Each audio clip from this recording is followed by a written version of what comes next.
Você tem acompanhado aqui no RIC Notícias vídeos que estão sendo exibidos com posicionamentos de autoridades sobre a possibilidade de prisão após condenação em segunda instância. Esse tema está sendo julgado no Supremo Tribunal Federal. A gente vai mostrar agora para você uma entrevista concedida pelo ministro da Suprema Corte, que hoje é presidente do STF, o ministro Dias Toffoli. Ele concedeu essa entrevista em 2016 para o portal O Tempo, de Minas Gerais. Nessa conversa, Dias Toffoli se posiciona claramente sobre o assunto. Acompanhe. Como que o senhor enxergou a reação do meio jurídico ao posicionamento do Supremo sobre a questão da prisão em segunda instância? Eu sempre tive comigo que não era necessário aguardar o recurso especial junto ao Superior de Justiça, nem o extraordinário junto ao Supremo Tribunal Federal. Aliás, há 2 anos atrás eu levei esse tema ao plenário do Supremo Tribunal Federal, num caso relativo a Luiz Estevão, que foi condenado e estava já com mais de 26 recursos só no âmbito do Superior Tribunal de Justiça.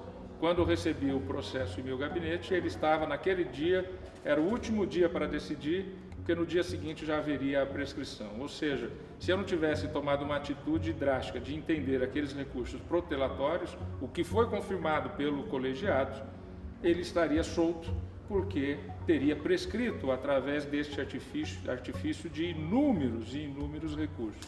Nós temos hoje enormes mecanismos de proteção ao acusado, garantindo a ampla defesa.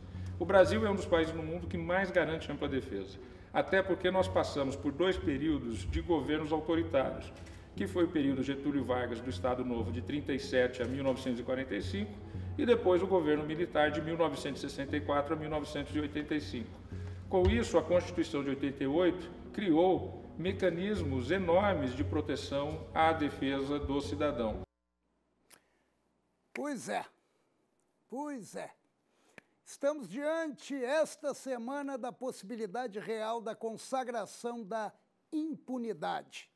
Caso se confirme a decisão do STF sobre prisão ou não em segunda instância, se confirme que não podem prender em segunda instância, permitindo assim aos corruptos e criminosos comuns de plantão que enfrentam as grades a famosa presunção de inocência, aguardando até trânsito em julgado sua condenação definitiva. Tem um dado fundamental aí. A presunção de inocência se encerra com o julgamento em segunda instância. As instâncias seguintes, terceira e quarta, apenas analisam questões de direito.